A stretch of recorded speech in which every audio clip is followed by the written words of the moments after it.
Hola, muy buenos días a todas y todos en América Latina. Buenas tardes en algunas otras coordenadas de donde nos visitan.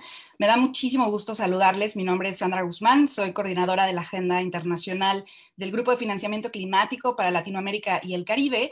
Y a nombre del jefe LAC y de todas las organizaciones que son parte de la campaña Reactivación Transformadora y de todas las organizaciones que son parte de los diálogos de financiamiento climático y sostenible, nos da muchísimo gusto darles la bienvenida a esta sesión titulada Hacia el cumplimiento del Acuerdo de París, oportunidades de acción en el marco de la pandemia. En esta sesión vamos a tener la oportunidad de platicar en un primer momento, en un primer bloque, sobre la importancia del Acuerdo de París, que precisamente está por cumplir 5 años, su quinto aniversario. Justamente fue aprobado el 12 de diciembre de 2015 y hasta ahora 189 partes han ratificado el acuerdo, de 197 que son parte de la Convención Marco de Naciones Unidas. En esta primera parte vamos a reflexionar sobre, bueno, qué tantos aprendizajes hemos tenido en los últimos 5 años, cuáles han sido esos retos y sobre todo cómo vamos a poder fortalecer la acción multilateral en materia de cambio climático y también cuál es esa perspectiva hacia el próximo año y bueno, de cara, por supuesto, a las metas que tendremos que alcanzar en 2030.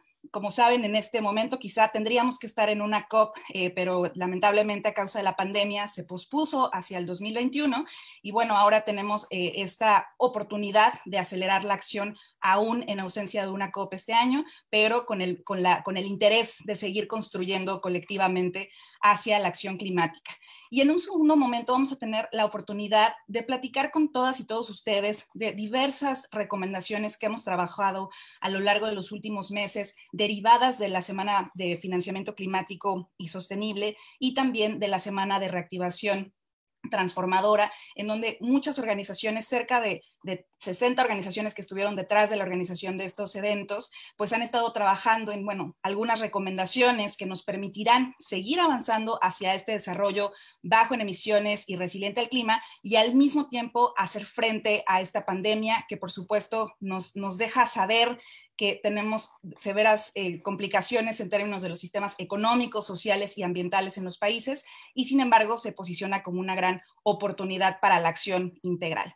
Entonces tenemos, la verdad, a un panel extraordinario de mujeres que han estado trabajando fuertemente en todas estas agendas. Me da muchísimo gusto porque es un reconocimiento a que pues hay muchísimas mujeres que están haciendo transformaciones muy importantes en estos temas y por supuesto pues siguen impulsando de manera muy proactiva toda la acción integral. Así que me da muchísimo gusto tener este gran panel. Y entonces para comenzar, vamos a comenzar con esta reflexión sobre, bueno, qué hemos aprendido a lo largo de estos 5 años, qué hemos aprendido de este acuerdo tan importante, tan relevante y que ha marcado sin lugar a dudas un hito en la lucha contra el cambio climático. Yo soy de las que piensan que hay un antes y un después, después del Acuerdo de París, cuando se habla de la acción climática. Y bueno, hay que hablar de qué es lo que hemos logrado y, por supuesto, cómo seguir fortaleciendo. Entonces, para esta primera parte, me da muchísimo gusto darle la bienvenida a Isabel Cavalier, que es codirectora de Transforma de Colombia, una gran activista que ha estado muy detrás también de lo que hoy conocemos como el Acuerdo de París y con muchísima experiencia en este sentido.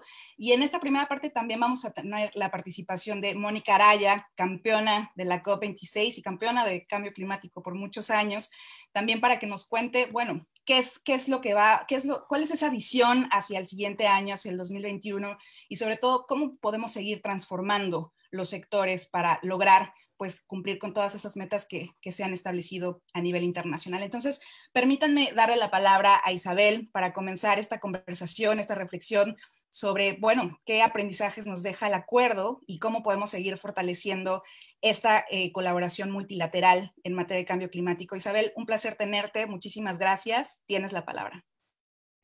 Muchas gracias, Sandra, a ti y a todos los que han estado detrás de la organización de este evento y, por supuesto, de todo el trabajo que hay detrás de la reactivación transformadora. Y gracias a todos también por unirse hoy a oírnos.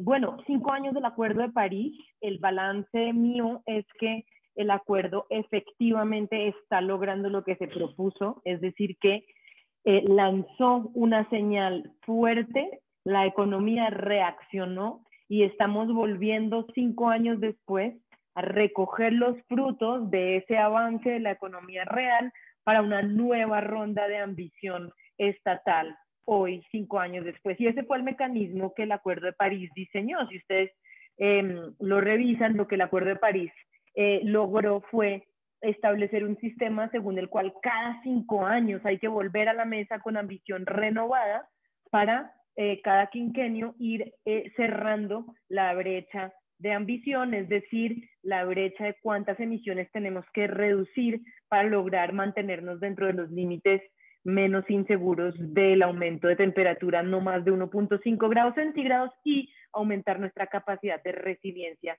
ante los impactos del cambio climático. Ese ciclo quinquenal fue diseñado de manera tal que no tuviésemos que volver a la mesa a renegociar un nuevo acuerdo, sino que efectivamente el acuerdo ya en sí tiene el ciclo, la mecánica hecha dentro del acuerdo para que haya, digamos, aumento de la ambición cada 5 años. Pero realmente lo que es interesante es ver cómo el ciclo operó, que fue lo que dije al principio, y es que hubo gran mensaje de política pública con la adopción del acuerdo. Luego, durante los siguientes 5 años, el sector privado, digamos, lo que llamamos la economía real, avanzó en esa agenda y sobre la base de ese avance en la economía real, que ha sido tan amplio y tan rápido que nadie lo predijo hace 5 años realmente, el aumento de la penetración, por ejemplo, de las energías renovables que vemos hoy en día, en particular de la energía solar, ninguno de los analistas de energía lo había predicho hace 5 años. Estamos mucho más allá de lo que pensábamos que íbamos a estar.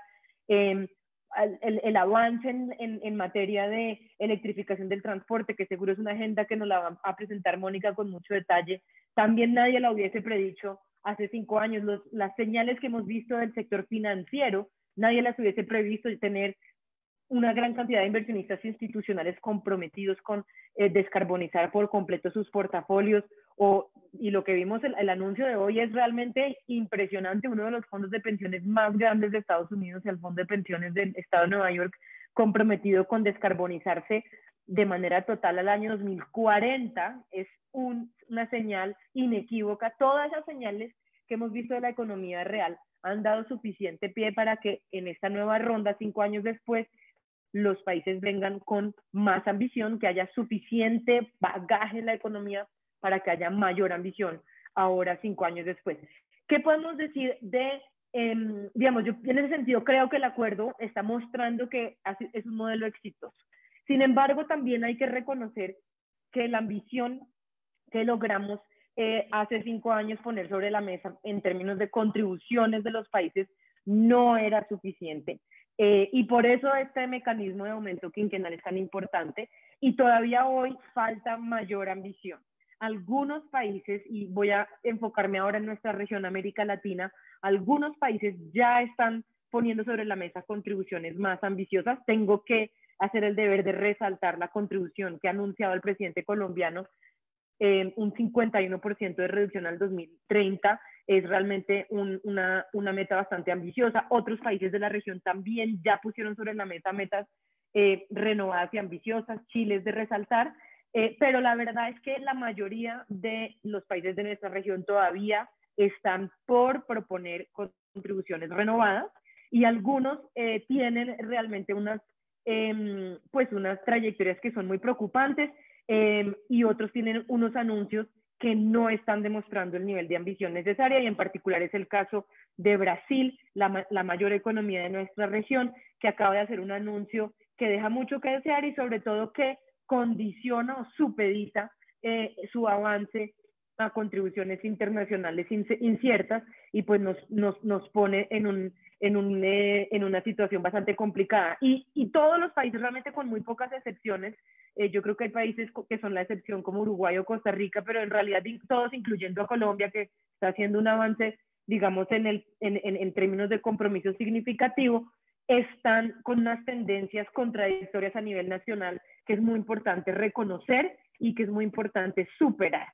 De Argentina hasta México, pasando por Brasil y Colombia, la región tiene gobiernos que están impulsando los sectores fósiles, que están a la misma vez que en algunos casos tienen un discurso climático que podría tildarse de ambicioso. Los mismos gobiernos están, por ejemplo, en Colombia iniciando pilotos de fracking, en Argentina impulsando la exploración y explotación de las reservas de gas en Vaca Muerta, en México construyendo grandes proyectos de refinería, etcétera. Entonces tenemos una región que yo siento que está, digamos, haciendo con la mano y borrando con el codo, o borrando con el codo y tratando de hacer con la mano. Es natural, siento que es una digamos, tendencia global, porque la economía no va a cambiar de un día para otro, pero no podemos perder de vista que estas incoherencias pues nos ponen en peligro la agenda de avance climático, y es urgente que avancemos en términos de la coherencia de nuestra política pública regional. Actualmente a nivel global, si la tendencia que estamos viendo efectivamente se consolida en implementación real, es decir, los anuncios que han hecho las principales economías, China, la Unión Europea, el que se espera de Estados Unidos, de llegar a la descarbonización total, más o menos alrededor de siglo. Estamos viendo compromisos que fluctúan entre el 2050 y el 2060, en particular China dijo que iba a hacerlo antes del 2060, pues estamos en un panorama esperanzador, porque se abre la ventana de oportunidad a cumplir el 1.5, todavía no estamos, digamos, si se cumplen los compromisos, todavía estamos entre un 2.7 y un 3 grados centígrados de aumento, pero la ventana de oportunidad está abierta si efectivamente se cumplen esos compromisos, y lo más importante, si logramos que estos compromisos de largo plazo se traduzcan en acción de corto plazo. Por eso el quinquenio y el volver a la mesa este año, o digamos en el proceso de trabajo hacia la COP26, es tan importante, porque lo que hagamos en el corto plazo determina nuestra habilidad para lograrlo en el largo plazo. Entonces, es un momento, es una ventana que se cierra, aun cuando tengamos el compromiso del 2050 sobre la mesa. Si fallamos en el corto plazo, ese compromiso no se podrá cumplir. Casi que el 2030 es el agujero de la aguja para poder llegar al 2050. En 2030 tenemos que haber, a nivel global, tenemos que haber reducido emisiones a la mitad y restaurado la naturaleza. Ambas cosas tienen que ocurrir en esta década. Y nuestra región, por supuesto, es una región que está en un momento de inflexión, como el mundo, pero creo que América Latina es el epítome de eso, porque es una región que todavía puede lograrlo a tiempo, pero que está en un momento de toma de decisión en que se están, digamos, viendo cómo los músculos de ambas fuerzas se están ejerciendo de forma muy poderosa. La industria fósil está realmente moviéndose para permanecer digamos, bien anclada durante esta década, a pesar de que ve que a nivel internacional el movimiento está claro hacia la descarbonización.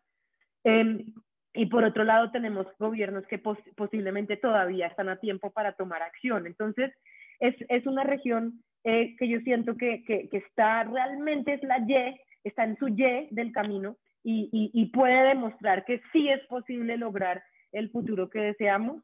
Pero tiene que tomar decisiones en este momento que van a requerir de mucha voluntad política y de mucha acción ciudadana, y de que nos apropiemos como sociedades, digamos, amplias, como sector privado, sociedad civil, academia y gobierno, de las metas de corto plazo, porque son metas que no vamos a poder lograr si no las adoptamos como propias desde todos los sectores de la sociedad. Gracias, Sandra. Por ahí lo dejo. Muchísimas gracias, Isabel. Sin lugar a dudas, pones en la mesa la importancia de la participación de los diferentes actores y de ver este fenómeno de cambio climático, la emergencia climática, como no un tema única y exclusivamente de los gobiernos, sino de diversos actores para lograrlo.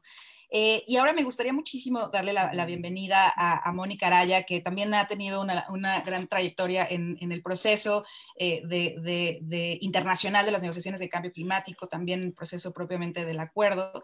Y bueno, te toca en esta ocasión ser campeona de la COP26, y quisiéramos escuchar cuál es tu perspectiva de cuál es esa visión que se está, digamos, construyendo hacia la COP26. No solo qué podemos esperar, sino, bueno, qué es lo que nos está faltando impulsar para lograr esa transformación de los sectores y realmente, pues, lograr que aumentemos esta ambición, ¿no? De la que habla Isabel, y hacerlo, pues, de la manera más acelerada posible. Mónica, ¿cuál es tu perspectiva? Muchísimas gracias por estar aquí. Tienes la palabra.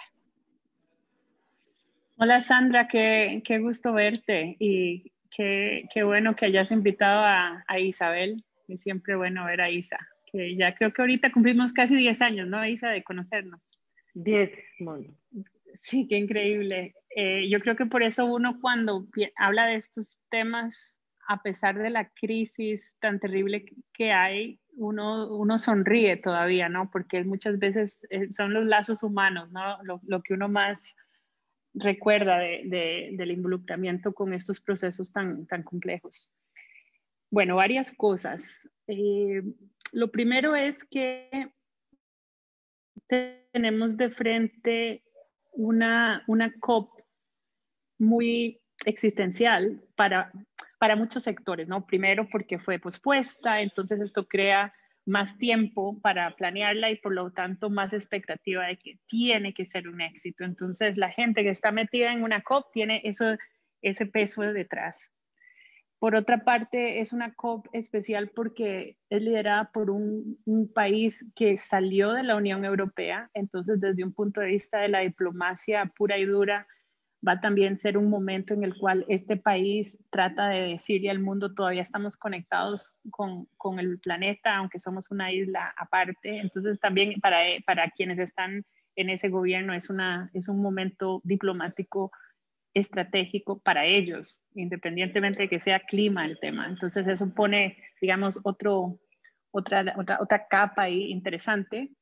Y creo que por el hecho de que COVID ha golpeado tanto a no solo al país anfitrión, sino a Europa, América Latina, sobra decir que ha sido una tragedia humana, sobre todo, pues también tiene una obligación como COP de tener elementos humanos muy fuertes. No podemos simplemente quedarnos en el tema climático en abstracto. Entonces va a tener este elemento de resiliencia y ojalá también un fuerte componente del regreso a la naturaleza, que como vimos en el discurso de Antonio Guterres, quizás uno de los discursos más fuertes que ha dado en esta etapa en la que está en su vida, pues está ese elemento ahí de que sí, cambio climático, mitigación, adaptación, pero la naturaleza está ahí. Entonces creo que va a ser una COP que va a tener un menú suficientemente amplio para atraer a muchos sectores. Entonces, como siempre, cuando algo atrae a mucha gente,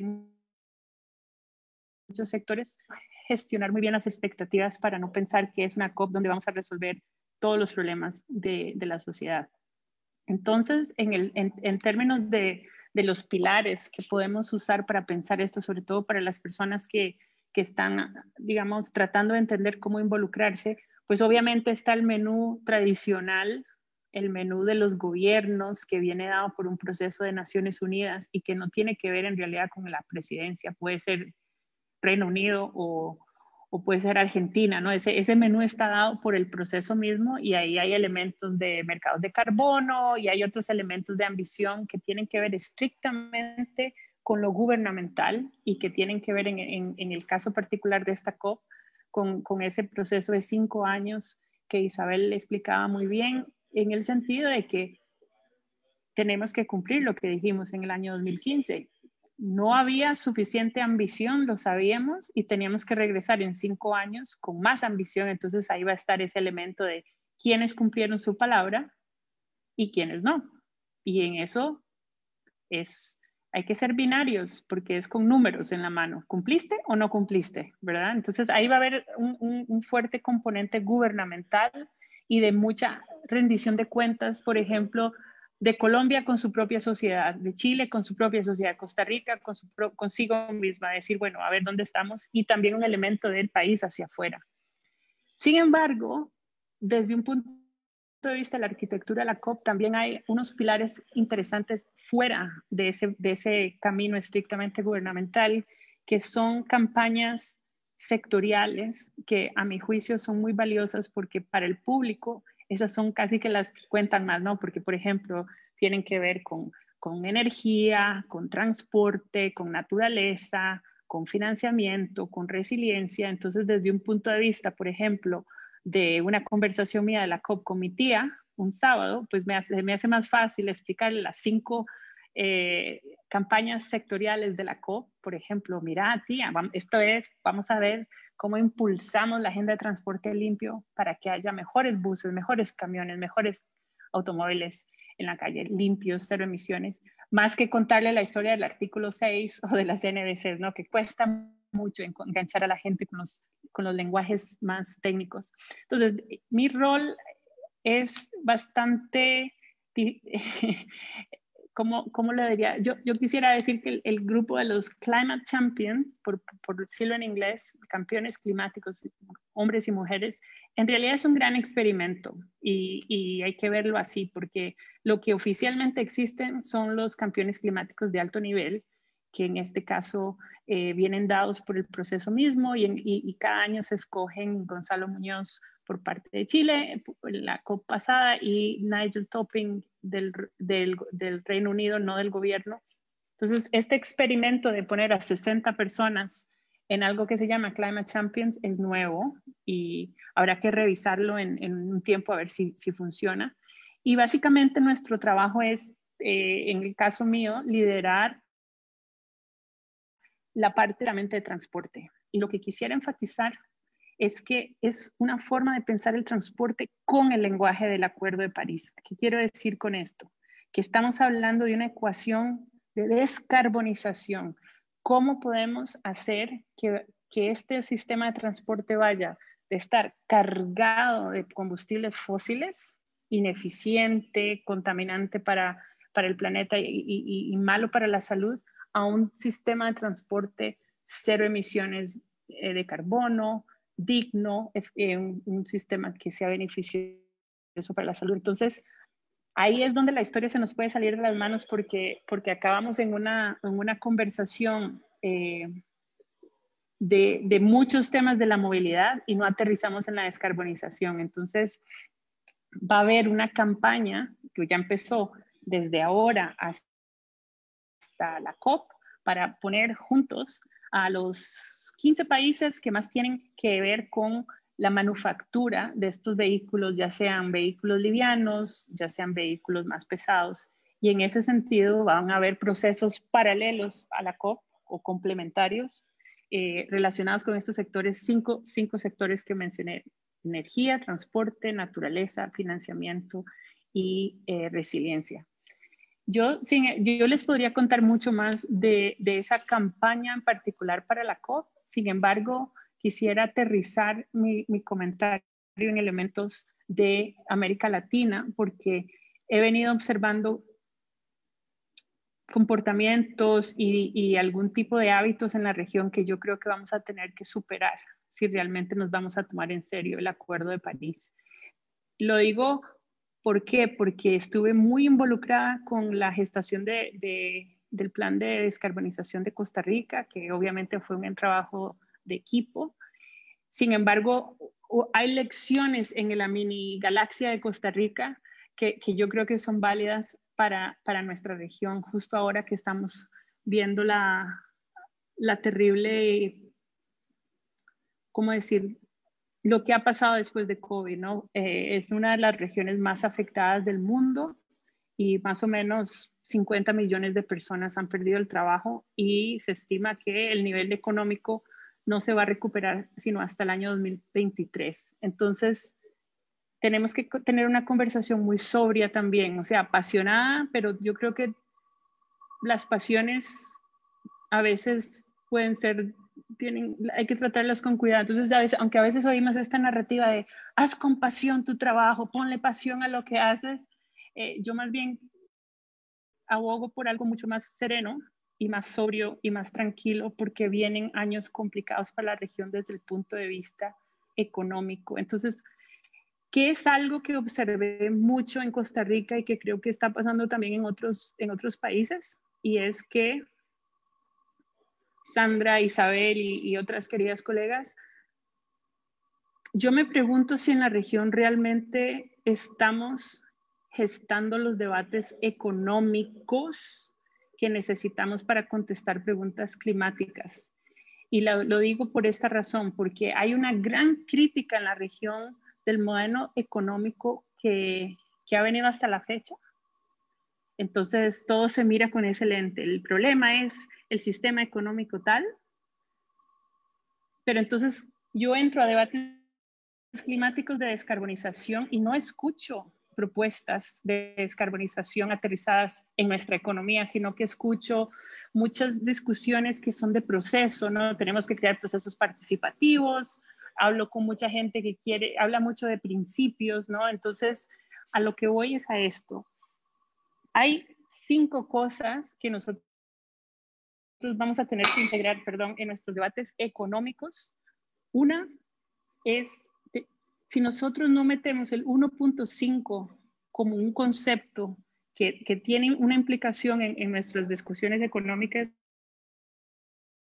creo que no entendiendo lo que nos pide el Acuerdo de París. Entonces, cuando yo oigo en Costa Rica grupos verdes que están en contra de la electrificación del transporte porque les caen mal los transportes eléctricos, no nos estamos tomando en serio el 1.5 porque en el fondo la descarbonización del transporte responde a un imperativo climático, sobre todo cuando está conectada con electricidad renovable. Número 2, tenemos que estar a gusto con el año 2050 y antes, si no 2040, pero ¿a qué voy? Tenemos que tener la capacidad de decir, ok, hay mucha urgencia en el corto plazo, pero sabemos que a mitad de siglo tenemos que haber descarbonizado la economía, ya sea el sistema de transporte, energía, industria. Entonces, cuando veamos un plan de descarbonización al 2050, no empecemos en Twitter a declararle la guerra porque dice 2050. Porque sí necesitamos tener claro a dónde vamos a llegar a 2050 para hacer la cuenta regresiva y saber qué tenemos que hacer en el 2021. Eso es lo que nos ayuda a hacer un plan de descarbonización. En otras palabras, esos planes de largo plazo son parte integral, aunque suenen abstractos. Eso sí, y ahí es donde viene mucho el trabajo de iniciativas como Mission 2020 y otras, aunque tenemos claro lo del 2050, tenemos que tener muy claro que esta es la década donde ganamos esa batalla en las decisiones que tomemos de energía, de transporte, de industria. Entonces, tener claro qué vamos a hacer entre 2021 y 2030 es vital.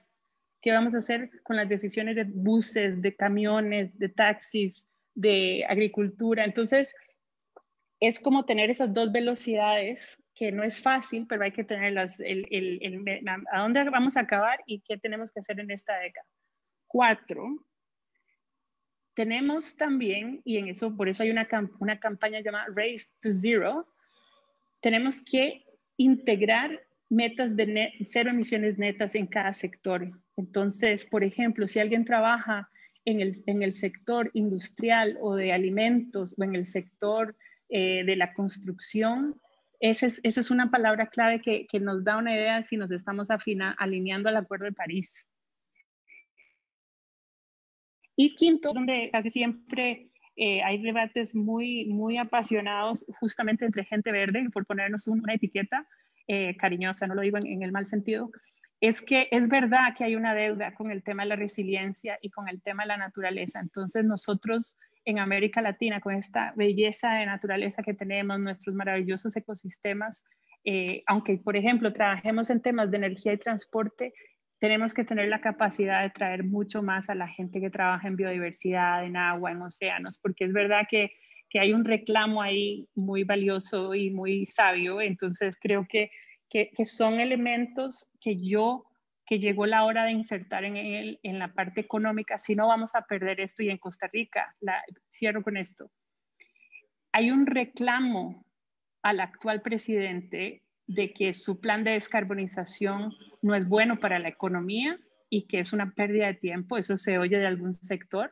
pero a la vez hay un reclamo de una Costa Rica progresista que no entiende el plan y lo ve como una cuestión de mercado. El Acuerdo de París es de las élites, esos planes de descarbonización es de la burguesía. No sé, estoy exagerando un poco, pero para darles un elemento de que el plan quedó huérfano desde el punto de vista del debate económico. Nadie se ha comprado esa tarea de decir, ok, el plan económico, el plan de descarbonización significa esto para crear trabajo en esta década donde la gente está muy afectada económicamente. Voy a parar aquí. Muchísimas gracias, Mónica, y muchísimas gracias por poner diferentes elementos en la mesa que justamente nos obligan a pensar las medidas de largo plazo, pero actuando en el corto plazo para poder hacer esta conexión y sobre todo esta parte de realmente internalizar la agenda y sobre todo la parte de asumir que no podemos seguir, digamos, trabajando, siempre lo decimos en esta parte de silos, sino cómo realmente le damos este vuelto a la parte de la agenda de cambio climático y la envolvemos en la realidad que estamos viviendo, que es una realidad que es muy, lamentablemente, muy desbalanceada, ¿no?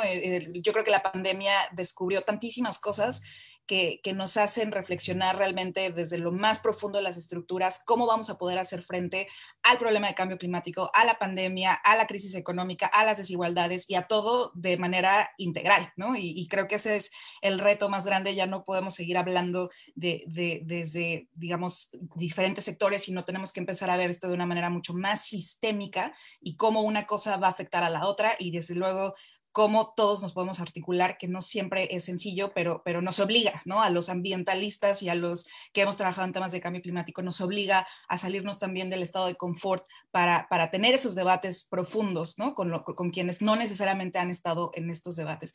Muchísimas gracias, Isabel y Mónica, por darnos la oportunidad de reflexionar sobre estos puntos que vamos a tener que seguir, ¿no? Digiriendo qué es lo que nos da el Acuerdo de París y sobre todo qué es lo que vamos a tener que mover en los próximos años desde diferentes frentes, pues para ya, ojalá, no tener que hablar de un escenario de los 3 o 4 grados centígrados, sino de la realidad que podríamos estar acercándonos hacia el 1.5, que ya de acuerdo al Emissions Gap Report nos dice que estamos todavía lejos de ese escenario, pero eso no nos debe quitar, ¿no? La pasión y al mismo tiempo la realidad pragmática de poder seguir avanzando hacia allá. Muchísimas gracias por sus reflexiones, por su tiempo y por permitirnos como entrar a esta conversación de, bueno, ahora ya lo decía Isabel, también nos tenemos que apropiar de esta agenda y justamente esta segunda parte que vamos a comenzar tiene que ver con cómo desde la agenda, digamos, ciudadana, desde la agenda de los diferentes actores,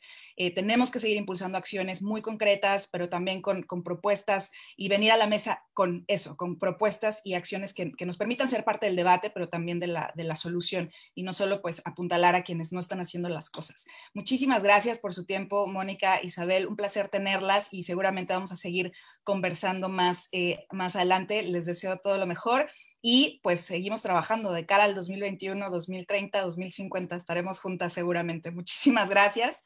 Y bueno, permítanme entonces presentarles a quienes van a estar presentándonos pues estas propuestas de cara a hacer frente a la pandemia y también a la atención de cambio climático.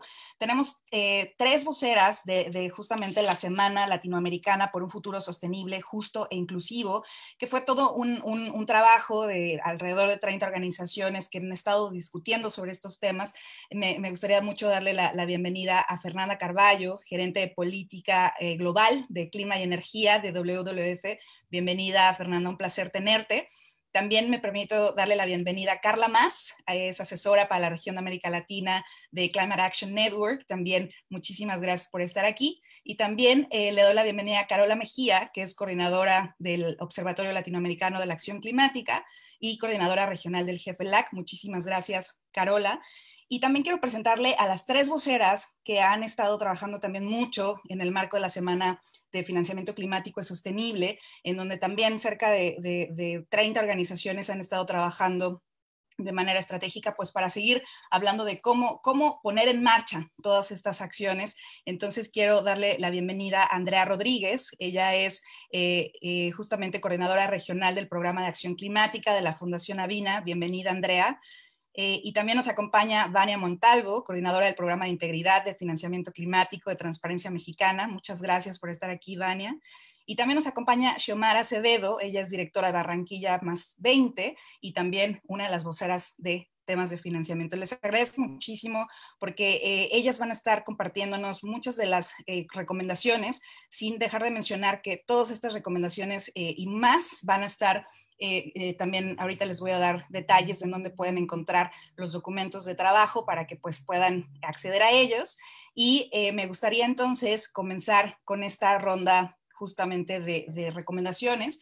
Y comenzaría primero con Xiaomi para que nos cuente un poco más, no solo de esta parte de qué tenemos que hacer, sino cuáles son esos principios fundamentales que tenemos que poner en marcha cuando hablamos de medidas de reactivación y, por supuesto, seguir avanzando hacia el desarrollo bajo en carbono. Xiaomi, bienvenida, tienes la palabra. Bueno, muchas gracias, Sandra, y también quiero darle mi saludo a todas y a las personas también que nos están siguiendo desde Facebook.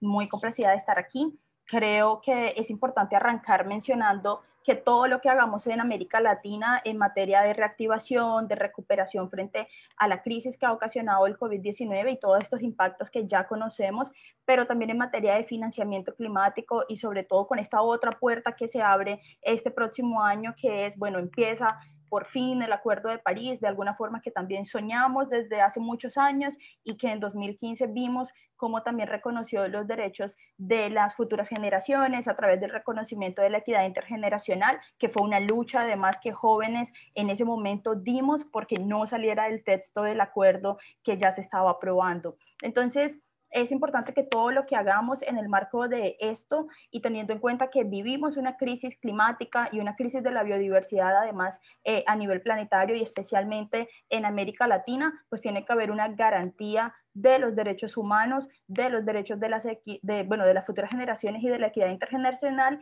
y también de los derechos que han podido lograr y que no podemos echar para atrás frente a las comunidades étnicas y locales y sobre todo a las comunidades indígenas, afrodescendientes, campesinas y campesinos, que, este último sector, de hecho, también siento que tenemos una gran deuda porque no se ha podido reconocer por parte de Colombia, por ejemplo, los derechos de los campesinos y de las campesinas, ¿sí? Entonces, creo que todo lo que hagamos tiene que partir de esto y en materia concreta, una de las recomendaciones que salieron de parte de todo este proceso de sociedad civil y del proceso también con las organizaciones fue, por ejemplo, que se tiene que asegurar el acceso a la información para que los proyectos no puedan entonces comprometer los derechos de las futuras generaciones, ¿sí? Y que se hagan en el marco de satisfacer nuestras necesidades, pero también entonces reconocer que hay un derecho intergeneracional importante, también que se tiene que facilitar el acceso al financiamiento a las comunidades indígenas y afrodescendientes y campesinas, por ejemplo, repito,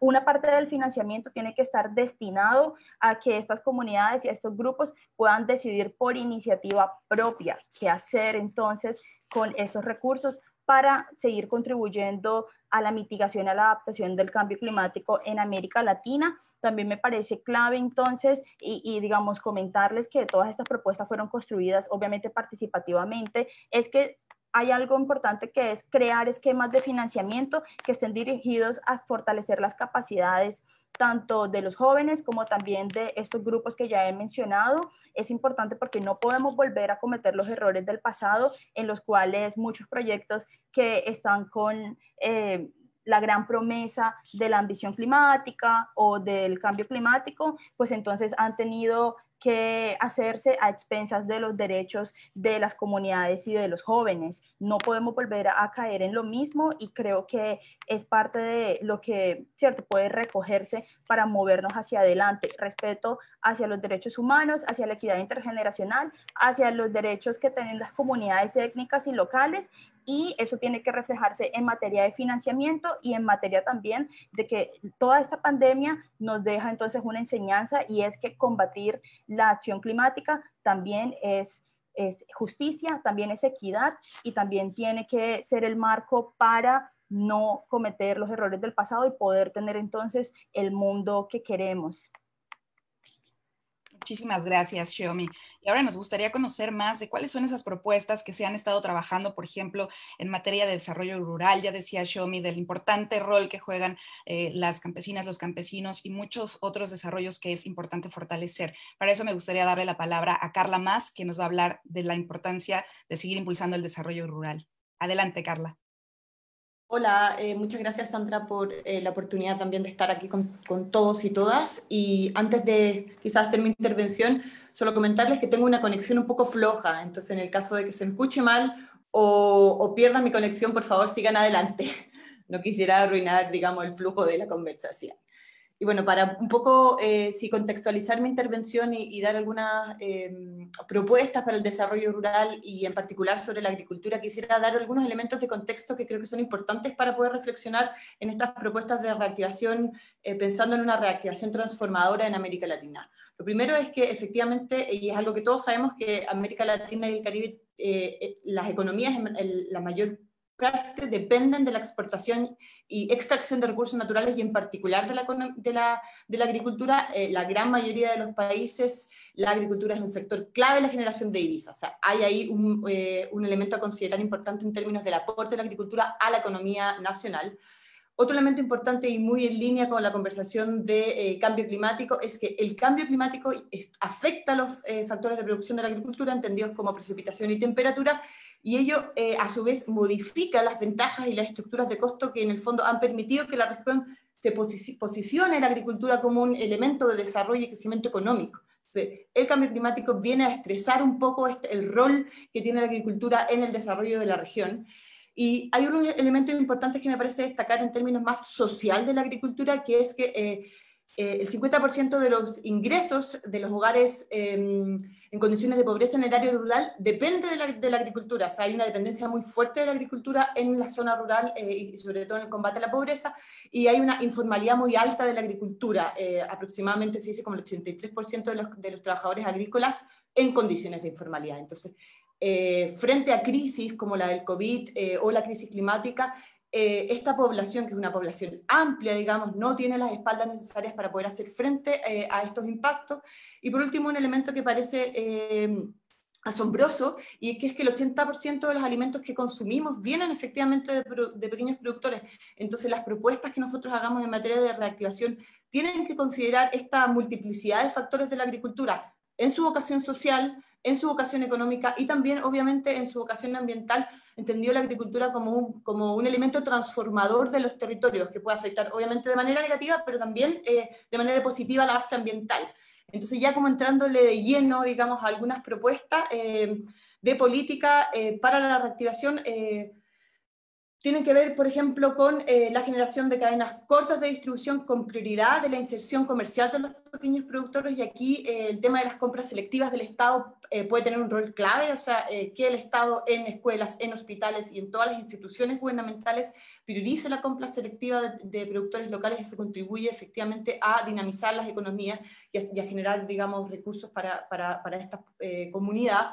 Otra propuesta concreta tiene que ver con incentivos para impulsar sistemas de producción de baja intensidad de carbono, y por ejemplo aquí pueden haber programas de certificación, de sellos ambientales que sean conducentes a crédito o a financiamiento directo para fortalecer nuevamente estos esquemas de producción bajos en carbono, y nuevamente quizás con esquemas donde hay un porcentaje de la compra del Estado que tenga que ser producidos bajo esquemas de esquemas de producción agrícolas con baja intensidad carbónica, etcétera, ¿no? Entonces ahí hay otra propuesta de política interesante. Obviamente el tema del fortalecimiento de la alianza público-privada, donde se privilegie la compra también nuevamente de estos pequeños productores y de pequeños productores que lo hacen bajo esquemas de integridad ambiental, seguridad social, etc. Y quizás como última propuesta de política, que tiene que ver con la inserción de la mujer en la agricultura, sobre todo pensando en que la mujer normalmente se ocupa en los procesos de postproducción.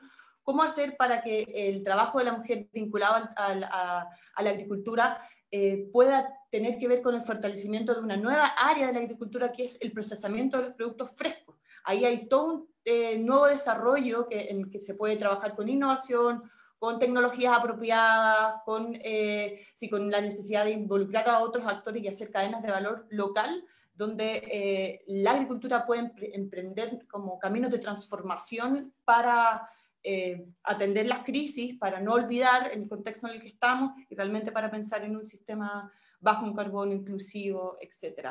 Y bueno, cierro con este último comentario y que me parece clave, que tiene que ver con los modelos de gestión de la agricultura, donde el cooperativismo es un modelo de gestión interesante a reflexionar, a mirar. Hay numerosos casos exitosos, obviamente hay muchos casos también que no han tenido un buen desenlace, pero sí dentro del cooperativismo hay elementos que hay que mirar para fortalecer también la resiliencia de las comunidades agrícolas y del desarrollo rural en particular. Gracias. Muchísimas gracias, Carla. Y resaltabas precisamente la participación o el rol del gobierno, que si bien eso no es el único actor, sí juega un papel muy importante en la acción. Y justamente queremos conocer ahora algunas de las recomendaciones que han surgido en materia de finanzas públicas que precisamente nos puedan ayudar a enfrentar estas crisis de manera armónica. Y para ello me da gusto darle la bienvenida a Vania Montalvo de Transparencia Mexicana. Adelante, Vania. Hola, muy buenos días. Primero que nada quiero agradecer por tener la oportunidad de compartir este panel con todas ustedes. También comentarles que es un día muy especial. Hoy se conmemora el Día Internacional Anticorrupción y en Transparencia Mexicana estamos convencidas de que el cambio climático necesita tener todas las herramientas y mecanismos para evitar que la corrupción impida que los recursos lleguen a las regiones y a las personas que más lo necesitan. Así que para mí no hay nada mejor que enmarcar este evento en este día y pues compartir el panel con todas ustedes y discutir sobre los nuevos retos para atender el cambio climático y conmemorar el Día Internacional Anticorrupción. Ya entrando en materia de finanzas públicas y derivado de los diálogos en la región, se discutió varias veces y aquí vamos a compartir algunas de las recomendaciones que surgieron, que antes de la pandemia la región de América Latina y el Caribe ya se encontraba en una situación bastante compleja y que la pandemia está agravando esta situación y nos está obligando a estar preparadas para atender otras crisis al mismo tiempo, en especial la crisis climática que está afectando, además de acelerar los impactos en el medio ambiente, está vulnerando otros sistemas como son el económico, el social, el ambiental y es por eso que es urgente tomar acción en este tema. Las recomendaciones que identificamos en materia de ingresos fueron varias, pero voy a destacar tres. Una de ellas fue diseñar reformas fiscales que permitan recaudar suficientes recursos para hacer frente a las diferentes crisis por las que ya atraviesa la región. Esto se puede hacer bajo un análisis de cómo está siendo o no efectivo el impuesto que existe en los países, implementar otros impuestos a actividades que estén afectando el medio ambiente o que estén emitiendo gases contaminantes y de efecto invernadero, u otras actividades que estén impactando en forma negativa el bienestar de la población. Otra de las medidas que se pueden activar es implementar impuestos al carbono y actividades con impactos negativos al ambiente y la salud. Estos impuestos deben generar esquemas que permitan el uso de esos recursos en otras actividades sostenibles que los países ya están identificando y que necesitan sin duda más inversión pública. Reducir también la dependencia de los ingresos en las actividades fósiles y extractivas. Esta es una de las discusiones imperantes en la región y en todo el mundo. Esto consideramos que se puede lograr a través de la diversificación de ingresos y la creación de otros esquemas como los sistemas de comercio de emisiones. También en materia de presupuesto, identificamos otras recomendaciones que creemos que son válidas para considerar en las siguientes medidas que los países tomen. Una de ellas es crear una taxonomía común en materia de cambio climático y sostenibilidad que sea posible integrar al ciclo de planeación y aprobación del presupuesto federal y de los presupuestos locales, hacer importantes reformas presupuestarias para eficientar el gasto y reorientar los recursos que agravan el cambio climático y la salud hacia acciones que permitan hacerle frente en el corto y mediano plazo, reducir los subsidios a los combustibles fósiles, redirigir los recursos a la movilidad limpia, la transición energética, la seguridad alimentaria y el sistema de salud y, por supuesto, ayudar a incrementar la transparencia y la rendición de cuentas sobre el gasto público dirigido a la atención de la pandemia. Estas son algunas de las recomendaciones en materia de finanzas públicas, más adelante daremos otras y a lo mejor por último mencionar que el gasto público de los países de la región no ha reflejado todavía el interés necesario en la agenda de cambio climático. Cada vez que se hace un análisis sobre la proporción del presupuesto público destinado a cambio climático, el presupuesto, ¿no?, destinado a esta crisis ronda generalmente entre el 1% del presupuesto, salvo valiosas excepciones, por supuesto, en el país, y consideramos que en estos momentos en donde están tomándose medidas de cara a atender la emergencia sanitaria y de cara a generar una recuperación económica, es importante, como ya lo mencionaron nuestras panelistas anteriores, que se consideren los factores climáticos para que esta inversión pública pues se oriente hacia acciones que aseguren la sostenibilidad y que por supuesto atiendan las metas que cada país se ha propuesto en materia de cambio climático. Y lo dejo por aquí en este momento. Gracias. Muchas gracias, Vania, y muchísimas gracias también por resaltar, pues, dónde tendríamos que estar asignando sobre todo los recursos públicos. Ya hablaremos de otras fuentes de financiamiento, y precisamente mencionabas la importancia de invertir, por ejemplo, en la movilidad no motorizada con estos temas que se están emprendiendo en materia en el marco de la pandemia, y para eso nos gustaría platicar también con Carola Mejía para que nos cuente más de qué es lo que se tendría que hacer, sobre todo a nivel del desarrollo urbano, cuáles son esas propuestas que se tendrían que seguir impulsando en el marco de la pandemia para seguir avanzando en esta materia. Muchísimas gracias, Carola, bienvenida. Muchas gracias, Sandra, un gusto estar con todos ustedes el día de hoy. Un saludo a todas las personas que nos siguen. Como decía Vania, es muy importante el rol de las finanzas públicas en todo este proceso, y también es muy importante las finanzas públicas no solo a nivel nacional, sino a nivel subnacional, reconociendo que las ciudades aportan el 70% de las emisiones de gases de efecto invernadero que causan el cambio climático, y también reconociendo que Latinoamérica tiene más del 80% de su población habitando en áreas urbanas. Es decir, que en estos espacios se genera mucho del problema, pero a la vez somos bastante vulnerables también a los efectos e impactos del cambio climático.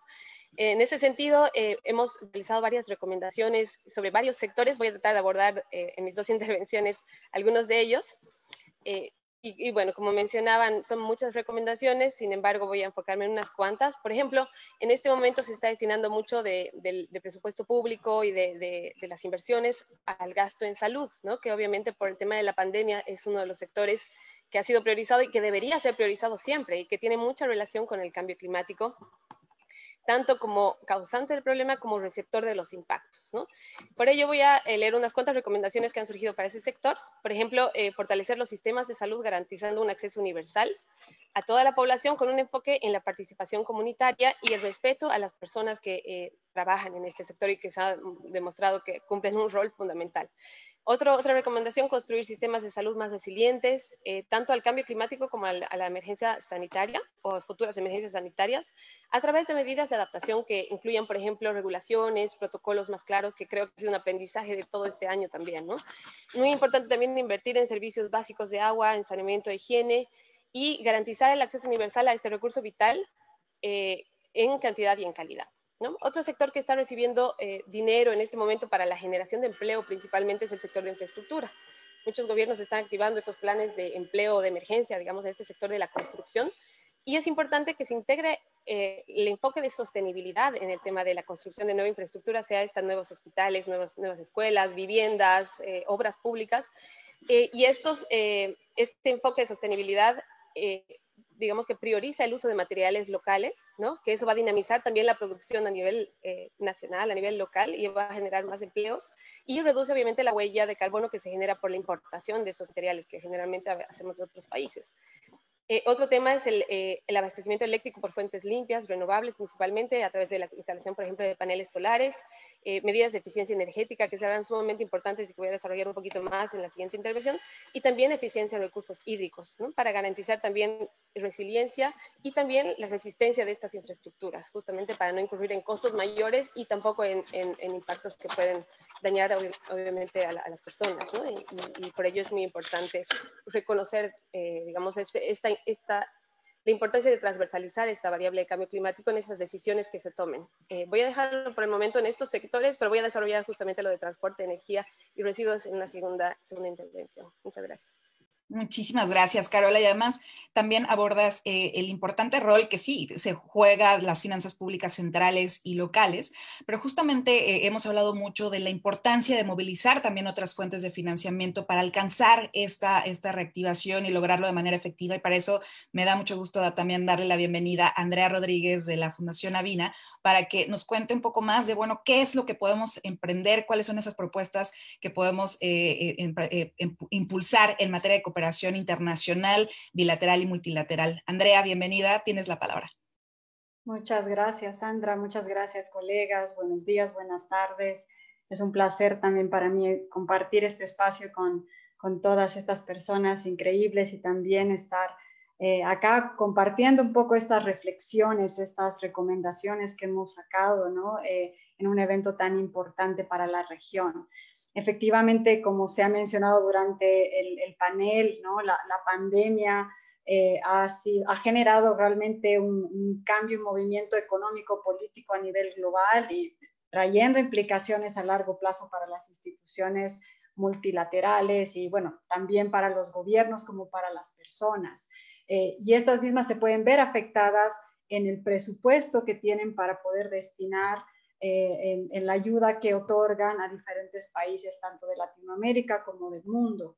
Entonces es muy importante incrementar el flujo y la efectividad de la cooperación internacional cuando sabemos que estamos en una etapa difícil a nivel mundial donde hay otro tipo de prioridades y de otras necesidades, ¿no? Pero a la vez es importante reconocer que los países de América Latina y los países en vías de desarrollo en general son países que dependen de este apoyo internacional para poder implementar muchas de sus medidas y particularmente sus prioridades y necesidades en materia de cambio climático. Entonces, prestar atención a los flujos de financiamiento por la importancia que tienen para lograr la efectiva implementación de las medidas es vital, ¿no?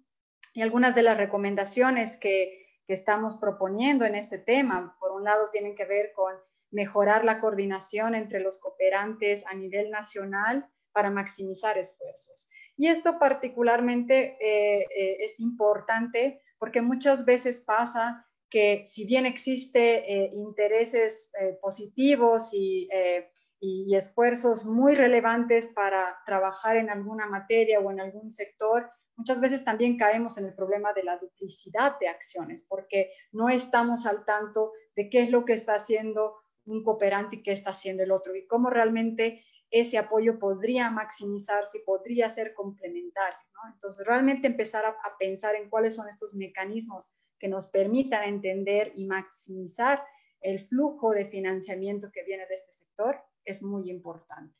Otro tema que se ha visto a nivel global tiene que ver con los flujos de financiamiento y dónde se están destinando, ¿no? Y si bien se puede notar que principalmente, bueno, primero que los recursos están aumentando, ¿no? Lo cual es una buena noticia. Bueno, ahora con pandemia hay que ver cómo se va a ver el número. El tema que tenemos es que todavía existe un gran desbalance entre el recurso que va a mitigación versus adaptación, ¿no? No estamos logrando encontrar un balance medio. Sabemos que hay una tendencia en financiar principalmente acciones de mitigación, lo cual efectivamente es necesario, pero también sabemos que en el contexto en el que vivimos y en la región donde estamos, pues la adaptación es una prioridad y es una necesidad inminente. Y más que nada en un contexto de pandemia, ¿no? En un contexto de impactos climáticos. Entonces, lograr que la cooperación internacional pueda jugar un rol en garantizar este balance entre adaptación y mitigación es sumamente importante.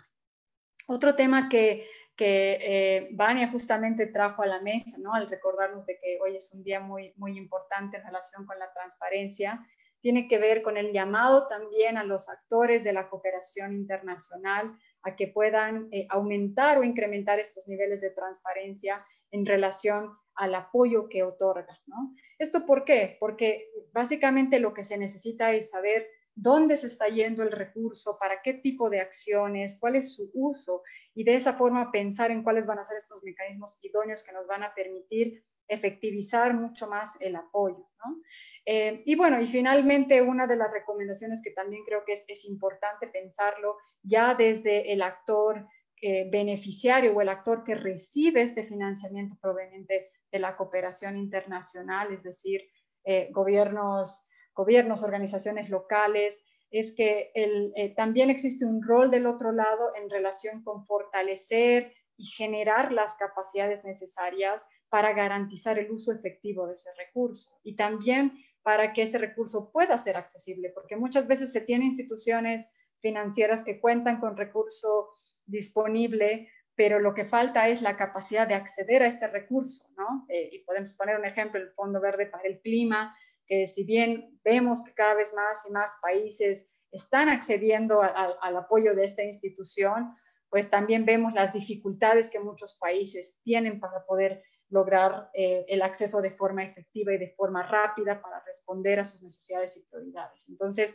generar estas capacidades que nos van a permitir diseñar proyectos, establecer prioridades, alinearlas con la política nacional y poder implementar el recurso como la inversión para demostrar su efectividad es realmente un tema esencial en la materia. Entonces, por ahora lo dejo acá, Sandra. Muchas gracias.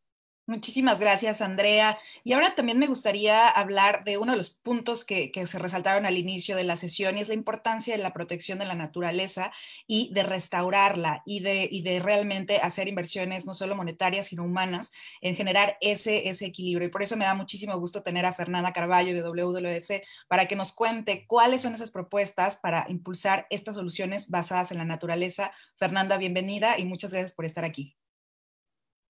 Gracias a todos, es un gusto estar aquí en este panel fantástico con mujeres fantásticas y pido perdón porque estoy en Brasil, es tarde aquí y también por mi portuñol. Entonces, yo creo que las discusiones sobre financiamiento, presupuestos y recursos son una buena conexión con el tema de soluciones basadas en naturaleza, porque yo propongo un cambio de visión cuando hablamos de soluciones basadas en naturaleza. Cuando hablamos de esto en el régimen de cambio climático, las personas todavía ven estas soluciones como una oportunidad menos costosa de reducción de emisiones de gases de efecto invernadero. No son esto, no es esto que tenemos que ver. Tenemos que ver que son soluciones que contribuyen no solamente para mitigar el problema de cambio climático, pero para conservación de biodiversidad y también para la sociedad como un todo. Entonces, hay que cambiar esta visión. Por ejemplo, yo tengo unos datos que se relacionan con financiamiento. La mitad del Producto Doméstico Bruto Global, claro que en diferentes niveles, depende de la naturaleza. Y esos datos son de WEF, el Fórum Económico Mundial, y también 1.2 mil millones de empleos en sectores de agricultura, ganadería, pesca, bosques, turismos, dependen de la salud de los ecosistemas. Esto no es poco. Y es principalmente en nuestra región, Latinoamérica, que sabemos que tenemos bosques y dependemos mucho de la agricultura como una grande fuente de recursos económicos. Con la pandemia, 1.6 mil millones de empleos están amenazados. Entonces, esto es para comparar con 1.2 mil millones de empleos que dependen de la naturaleza. WWF publicó un reporte llamado Nature Hires, o contrataciones y naturaleza, algo así, y algunas de las conclusiones son que soluciones basadas en la naturaleza tienen un efecto multiplicador para que se alcancen los objetivos de desarrollo sostenible, principalmente los relacionados a reducción de pobreza, alimentación y seguridad hídrica. Y esto es súper importante. Por ejemplo, si miramos los ejemplos de manglares, los manglares pueden generar como 2.7 mil millones en servicios ecosistémicos, seguridad alimentaria y protección contra inundaciones. Entonces, esto es súper importante. También un dato interesante de este estudio es que cada millón invertido en soluciones basadas en naturaleza puede generar 750 empleos. Entonces, si hacemos lo que llamamos en Brasil de factura de panadería, con los 256 mil millones que el G20 ha invertido en combustibles fósiles, en paquetes de reactivación transformadora, multiplicando por 750, se llega a números como 192 mil millones de empleos que podrían ter sido generados con estas inversiones en business as usual en combustibles fósiles. Entonces, hay que hablar en cambiar los fluxos de financiamiento para las soluciones correctas. Esto es solamente la introducción de esta discusión. Yo podría hablar mucho tiempo, pero quiero llegar a las recomendaciones concretas. Mucho de lo que podemos hacer en términos de soluciones basadas en la naturaleza y reactivación transformadora tiene que ver con la gestión de territorios, sean territorios rurales, territorios urbanos. Entonces, es importante pensar em como melhor gestionar territórios para benefício da biodiversidade, como se pode incrementar a cobertura de bosques, porque, como ha dicho todavía, os benefícios não são somente de clima, são benefícios também à biodiversidade, e nós estamos em continente biodiverso, mega diverso, como dizem, e isto pode impulsionar a geração de empregos. Eu he mencionado os dados também. Há vantagens urbanas que vamos a discutir na próxima ronda, pero também é necessário mencionar que, em nível costeiro, é super importante restaurar, conservar os arrecifes de coral, cinturões de nível do mar, porque isso também garantiza a segurança alimentar de populações costeiras. E todo este investimento em soluções basadas em natureza, eu também é importante dizer que não são somente para mitigação, como também para adaptação e construção de resiliência. Isto é muito necessário para uma outra característica que temos em América Latina, que são as populações indígenas, nossos pueblos indígenas, nossas comunidades que dependem diretamente da natureza. Então, é uma medida também de proteger nossas vulnerabilidades. E quando falamos também de transição justa, que é jargão super comum e é muito importante em las discussões de clima, há que pensar como fazer isso em termos de natureza, porque todas essas discussões estão muito conectadas com o cambio de empregos no setor de combustíveis fósseis para novos empregos, os chamados empregos verdes. Pero quando pensamos, por exemplo, em la deforestação em Brasil e toda essa situação que Carla ha colocado de como as comunidades pequenas e mais pobres são as que estão à frente da produção agrícola e todos, uma transição justa também é invertir em la natureza para melhorar as condições de trabalho dessas populações. Lo que estão deforestando não estão haciendo porque são mala gente ou porque têm malas intenções, sino porque não têm muitas oportunidades. Claro que há grandes que lucram com isto, pero temos que proteger a nossos pequenos. Então, é isto por agora. Gracias. Muchísimas gracias, Fernanda. Y antes de pasar a justo una segunda ronda en donde vamos a traer otras recomendaciones, me gustaría hacerle una pregunta al público, porque hemos hablado aquí de la importancia del financiamiento, de la política pública, del marco legal, y nos gustaría mucho justamente pues saber cuál es su opinión, cuáles son como los temas que más pesan rápidamente para que los participantes puedan brindar su opinión. Pueden votar ahora solo para tener una sensación de, bueno, desde sus puntos, desde sus perspectivas, cuáles son los temas que más pesan en este sentido. Tenemos un minuto para que podamos contestar. Entonces, creo que ya tenemos algunas respuestas. Entonces, bueno, en esta segunda ronda, y ahorita que nos presenten, por favor, algunas de las respuestas, en esta segunda intervención vamos a traer algunas otras recomendaciones y no dejar de mencionarles que vamos a poder hacer muchísimas, bueno, brindarles el documento completo con todas estas recomendaciones. Entonces, vamos a leer rápidamente. Bueno, dice, ¿cómo acelerar la acción climática en el marco de la pandemia? Bueno, hemos hablado del financiamiento, del marco normativo, pero sin lugar a dudas, la mayoría de los participantes hablan de incrementar la colaboración entre actores gubernamentales y no gubernamentales, y esto precisamente conjuga mucho de lo que hablaban Mónica e Isabel, de la necesidad de no ver a esta pandemia y a esta crisis climática como algo que deben resolver solo los gobiernos. Entonces, vamos a continuar con algunas de las recomendaciones y me gustaría mucho poder darle la palabra a Xiaomi, porque ella hablaba de los principios fundamentales que hay que seguir en materia de respeto de derechos humanos, pero hay otros principios que también son fundamentales para la acción, así que me gustaría escuchar esos otros principios. Xiaomi, por favor, tienes la palabra.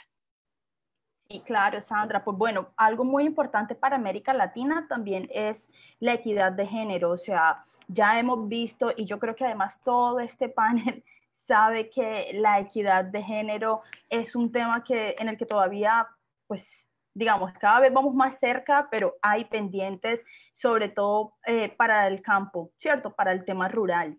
Entonces, creo que ya el cambio climático en América Latina nos ha demostrado que tiene impactos diferenciados también por el género y que además, pues bueno, los impactos son desproporcionados, especialmente para las mujeres. Entonces, en muchos casos, el cambio climático está agravando, ¿cierto? El tema entonces de estas brechas existentes, y también está agravando el tema de que podamos como meternos en otras nuevas narrativas en donde el rol que se le ponga o se defina a la mujer no tiene que ser el mismo que históricamente ha estado, y que de pronto limita o no da el reconocimiento efectivo y el reconocimiento que merece el actuar desde las mujeres frente al manejo y la gestión ambiental, a la gestión del territorio, a la gestión comunitaria. Vemos cómo hoy en día, pues además, lo vuelvo y lo repito, este es parte de un ejemplo de que las mujeres toman el liderazgo en estos asuntos, porque, bueno, hay muchas cosas que tenemos y que viene con nosotras, y es todo este trabajo comunitario, todo este liderazgo comunitario, el poder unificar también. Entonces, esto no se está reconociendo en muchas de las comunidades, de pronto en los entornos rurales queda pendiente, en los entornos urbanos se ha avanzado, y creo entonces que los impactos diferenciados que tiene el cambio climático tiene que tener entonces como principio clave el poder transversalizar la equidad y la justicia de género dentro de todas las políticas, dentro del financiamiento, dentro de los mecanismos financieros y, bueno, en general de los proyectos que se realicen en cambio climático, y sobre todo, como ya lo hemos mencionado, en el marco de la crisis planetaria que tenemos, y de la cual América Latina es una de las regiones que pues está sufriendo, ¿cierto?, de mayor forma esta emergencia climática. Entonces, parte de las recomendaciones para el tema de la equidad de género va a ser no solamente invertir en que las mujeres podamos contar con, bueno, escenarios de capacitaciones y también de fortalecimiento de capacidades en estos asuntos, sino también, y algo muy importante, es que se pueda facilitar el acceso al financiamiento, porque a veces estamos preparadas, estamos listas, ya tenemos las capacidades, pero entonces es muy difícil pasar de tener esto a ya luego implementar y desarrollar iniciativas o poder incidir efectivamente en los escenarios de toma de decisiones, porque eso también implica recursos, ¿cierto? Entonces va a ser clave el poder brindar y facilitar el acceso al financiamiento a las mujeres, especialmente, como ya lo mencioné, a las mujeres que están en entornos rurales, a mujeres que están también dentro de comunidades étnicas y comunitarias, que se constituyen entonces en la prioridad para el financiamiento. Y de esa misma forma, de forma transversal, tenemos que asegurar que pueda existir indicadores de seguimiento, de cumplimiento, de monitoreo de la equidad de género en los proyectos, y también en los mecanismos y en las instituciones financieras, y también las instituciones que están llevando a cabo este tema de la reactivación y también de la recuperación que está evidenciando el planeta. Entonces, no solamente basta con incorporar o con decir que se tiene que promover, sino que se tienen que medir, porque ya lo hemos dicho, lo que no se mide es lo que no importa. Entonces, tenemos que medir que se esté incluyendo el tema de género dentro de todas las políticas y dentro del financiamiento, y también que se pueda brindar unos canales que permitan de verdad no solo capacitarnos, sino también implementar nuestras acciones y fortalecer nuestro trabajo comunitario, tanto en lo rural como en lo urbano, que es lo que muchas veces hace falta, que es una gran brecha que existe en la región, y que creo que hay buenas prácticas a nivel planetario, y esa es otra recomendación también, pues que se puedan aprender de buenas prácticas que en otros países se han realizado para ir minimizando esta brecha, y que una vez más se pueda reconocer el trabajo que realiza y que, bueno, realizamos también las mujeres a nivel territorial, a nivel nacional, sobre todo para encaminar este planeta en el marco de la emergencia climática que nos atañe. Básicamente eso, Sandra.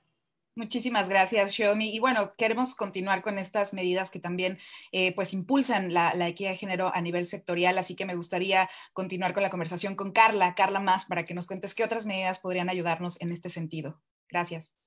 Gracias. Sí, en esta ocasión yo quisiera volver a referirme al desarrollo rural, pero con un foco en las recomendaciones que fueron discutidas y conversadas en torno al sector turismo en el marco de la Semana Latinoamericana por un Futuro Justo, Sostenible e Inclusivo. Y quizás no sin antes hacer dos hincapiés. Uno, en torno a que el sector turismo es y ha sido uno de los más afectados de la pandemia, y que el sector es uno de los sectores que, a mi juicio y de acuerdo a las conversaciones que tuvieron en Semana LAC, es un sector que tiene que reinventarse, sobre todo considerando las consecuencias de la pandemia en términos de movilidad, o sea, cuál va a ser el rezago de la pandemia en términos de movilidad interna y obviamente global. Y también, y no menos importante, la importancia de que el sector turismo empiece a internalizar la generación de gases de efecto invernadero, pensando en que efectivamente 189 países se han comprometido a limitar el aumento de la temperatura global a 1.5. El sector turismo tiene mucho cancha y mucho rol que jugar ahí. Y por otro tema que me parece interesante de como poner en común para contextualizar, es que el turismo rural de base comunitaria, o sea, ejecutado e implementado por organizaciones comunitarias o de base local, tiene una serie de limitantes para poder robustecerse y formalizarse, que tiene que ver con unos estándares y sellos que se implementan a nivel central de los países, que genera estas dificultades para estos grupos de poder realmente desarrollar turismo de base comunitaria rural en nuestros países. Entonces, pensando un poco en las propuestas que fueron comentadas dentro de Semana LAC, y digamos también los desafíos que tiene el sector turismo, pensando en una reactivación transformadora y en las múltiples crisis que estamos hoy viviendo, climática, de biodiversidad, de seguridad, etcétera, en la región, me gustaría comentar rápidamente sobre 3 propuestas que pueden ser interesantes para repensar el turismo rural y el turismo en general. Y una es efectivamente fortalecer o impulsar el turismo rural de base comunitaria, precisamente por la posibilidad que tiene en dinamizar las economías locales y rurales, y la complejidad que tiene el turismo en términos de la articulación local, que involucra tanto a jóvenes como mujeres y también a lo adulto mayor. Entonces, ahí se tiene que trabajar como propuesta el tema de cómo hacemos el asunto de la certificación. Existen muchas limitantes, como ya lo comenté, para estas organizaciones de acceder a estas certificaciones. Son muy elevados los requisitos y por lo tanto no pueden normalmente tener estos sellos de turismo. No obstante, existen a la vez una serie de iniciativas de certificación local, donde a nivel local se establecen estos estándares adecuados para mantener la identidad, para evitar la homogeneización de las experiencias, y se pueden fortalecer estos mecanismos de certificación de base local que asegure ciertos estándares de calidad para las personas que van a ir digamos, los clientes que van a ir que son parte, digamos, del sector turismo, pero que a la vez pueda fortalecer y en el fondo y robustecer el turismo de base comunitaria y la gestión local en el turismo. Otra parte que me parece interesante como propuesta, y la destaco en esta intervención, es que se deben de generar incentivos para la integración de procesos sostenibles en la actividad turística, incluso a nivel local, y en particular en el tema de gestión del agua, la energía y la educación de los consumidores, y esto ya sea mediante créditos nuevamente o subsidios directos a los microempresarios, a los empresarios de base comunitaria, para incluso se pueden empezar esquemas de extensión impositiva a los microempresarios que estén efectivamente implementando acciones para la gestión adecuada del agua, el reciclaje del agua, puede ser eventualmente en territorios secos, o la reincorporación del agua al regadío, etcétera. Hay montones de mecanismos, digamos, de tecnologías que se pueden implementar en lo rural y que pueden ser sujetos de acceso a financiamientos concretos dentro del gobierno para fortalecer estos esquemas de turismo local, de base comunitaria. Y por último, y me parece que bastante relevante, que es políticas que tendan al fortalecimiento de las cadenas locales del sector turismo, donde se desarrollen capacidades, donde hayan quizás instancias estatales o federales, depende cómo los países se organicen, que intenten fortalecer las capacidades y que involucren a los jóvenes y a la población adulta, que ambos tienen mucho que decir en el ejercicio del turismo, y sobre todo en el ejercicio del turismo rural. Muchísimas gracias, Carla, por estos insumos y sobre todo por la importancia de estos sectores que se están viendo severamente afectados, como el caso del turismo. Y justamente hablabas del tema de la gobernanza. Entonces, me gustaría preguntarle a Vania Montalvo, ¿qué otros esquemas, qué otras propuestas hay en materia de gobernanza, particularmente el financiamiento, pero por qué es importante hablar de la gobernanza? Adelante, Vania. Sí, muchas gracias. Muy brevemente, sí, en efecto, hablamos mucho sobre gobernanza en la Semana de Financiamiento Climático y también detectamos algunas medidas, recomendaciones que nos parece valioso recuperar y que las comparto a continuación. Una de ellas es asegurar que los planes de recuperación económica no incrementen la vulnerabilidad al cambio climático y que además pongan atención en las actividades que tienen que ver con la adaptación. Esta es una de las preocupaciones más grandes que hay en este momento. Hemos visto cómo los planes de recuperación económica no están tomando en cuenta factores climáticos y que los países están adquiriendo deuda en condiciones excepcionales, están redirigiendo recursos públicos hacia medidas de recuperación, pero no toman en consideración medidas climáticas. Y además hay pocas medidas para asegurar la transparencia de estos movimientos económicos que están realizando y entonces el rastreo de ese recurso va a ser difícil y va a ser todavía más complicado poder conocer si algunos de esos recursos se tuvieron que ver con la atención al cambio climático. Entonces nos parece fundamental poner un ojo ahí y estar muy pendientes de cómo esas medidas de recuperación económica se están implementando en los países. Otra medida de gobernanza que nos parece clave es cómo se administran los recursos una vez que ya se elige cuáles puede tener el país para atender el cambio climático, y uno de los mecanismos que podemos considerar útil y clave es la creación de fondos nacionales de cambio climático y desarrollo sostenible, pero sí con reglas de operación sólidas que sean abiertas, que estén abiertas al monitoreo público y, por ejemplo, o sea, medidas concretas para que estos fondos sean públicos y la gente pueda conocer qué recursos se están destinando, es que no cuenten con secretos fiscales, secretos bancarios, secretos fiduciarios que siempre entorpecen el rastreo de ese recurso, que siempre hacen difícil conocer si el proyecto de mitigación o de adaptación está llegando a la población más necesitada, si se implementó el proyecto. Entonces, nos parece también un gran mecanismo que se puede explorar en la región, pero también con ciertas medidas que aseguren que podamos conocer en dónde se esté ejecutando ese recurso.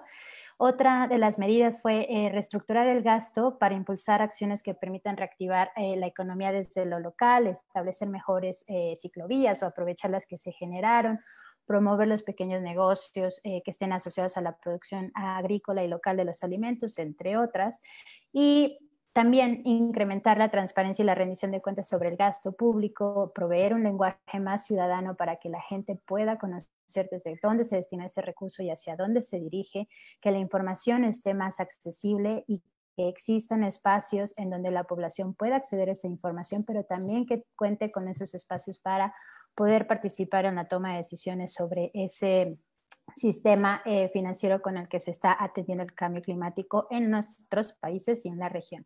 Lo dejo así. Gracias. Muchísimas gracias, Vania. Y esto es muy importante justamente de cara a eficientar el gasto. Ya nos decían en algunos comentarios que nos han puesto en Facebook que el recurso público es muy limitado, es escaso y hay que eficientarlo. Y justamente en ese sentido me gustaría también platicar con Carola sobre la importancia pues, de hacer inversiones más inteligentes, sobre todo, por ejemplo, en materia de transición energética y otros. Así que muchísimas gracias, Carola. Cuéntanos qué otras medidas hay en este sentido. Sí, muchas gracias, Sandra. Como ya lo anticipaban anteriormente, el sector de transporte y el sector de energía son muy importantes. En muchas ciudades el sector de transporte es el principal emisor de gases de efecto invernadero y por tanto brinda importantes oportunidades para atender el cambio climático. Si, por ejemplo, ya lo mencionaba Vania, se invierte en medidas de transporte no motorizado como la ampliación de ciclovías, rutas peatonales y también impulsar medidas de teletrabajo, como por ejemplo lo que está ocurriendo en este año, ¿no? Que hace que la gente ya no tenga que desplazarse, pero también acompañadas obviamente de una inversión en reducción de la brecha tecnológica, para dar oportunidad justamente a todos de que puedan trabajar de esa manera. También, como ya lo mencionaba Mónica, promover la descarbonización del transporte, por ejemplo, a través de la electrificación del transporte público y privado, invirtiendo también en toda la infraestructura y condiciones habilitantes que permitirán hacer esa transición. Y esa medida será realmente importante para aportar en la mitigación, si viene acompañada de una transición en la matriz energética, ¿no? Y esto tiene una buena composición de energías renovables, justamente. En el sector energético también se deberían promover sistemas de generación distribuida, por ejemplo, en hogares, comercios, ¿no? Para que se pueda generar esta electricidad y tal vez incluso inyectarla al sistema como se hace en algunos lugares, pero eso también requiere una normativa y un ajuste de las normativas que permitan que se realice esto. Y también, por ejemplo, eficiencia energética en competencias municipales como lo que es el alumbrado público, ¿no? Estas medidas van a representar no solamente reducción de emisiones, sino también ahorros importantes para la población. Otro sector que también es importante es el de residuos. Hemos visto que en la pandemia y durante la cuarentena este es un sector que no ha parado y no para nunca, ¿no? Y se ha reconocido mucho el valor del trabajo de estas personas de este sector. Y por tanto, recomendamos también que se debe mejorar la gestión integral de residuos sólidos, fomentando al reciclaje, a la reutilización y aprovechamiento de todos los materiales que se reciclan y reconociendo, como decía yo, a través tal vez de una retribución más justa, el trabajo de estas personas que realizan este trabajo. Y en el caso de los recicladores, muchos de ellos pertenecen al sector informal y están viviendo en condiciones de alta vulnerabilidad y marginación, digamos, de la sociedad. Entonces es muy importante apoyarlos en su formalización y darles mejores oportunidades, ¿no? Y también en el sector de residuos, algo que ha salido mucho en las recomendaciones que han sido derivadas de la semana latinoamericana, es promover modelos de economía circular, ¿no? Que ya reduzcan la generación de estos residuos justamente a través de procesos más eficientes de producción y que se integren de esa manera, digamos, para hacer más eficiente el consumo de los recursos. Muchísimas gracias. Muchísimas gracias, Carola. Y en ese sentido, pues hablaban precisamente de la movilización de diferentes actores para actuar. Entonces, en estas últimas intervenciones, me gustaría mucho que Andrea Rodríguez nos platique, bueno, cuál es el rol, por ejemplo, del sector financiero. Y se habla también de mecanismos alternativos para no solo depender de los recursos públicos, sino empezar a diseñar nuevos mecanismos. Entonces, nos gustaría saber, bueno, qué propuestas hay al respecto, el rol del sector financiero y estos mecanismos alternativos, cómo nos pueden ayudar a lograr todas estas medidas. Andrea, muchas gracias. Muchas gracias, Sandra. Efectivamente, el sector financiero es vital en lo que respecta a lograr implementar las medidas climáticas y también poder generar las condiciones para que logremos aumentar la ambición y logremos llegar a diferentes sectores y a diferentes actores, ¿no?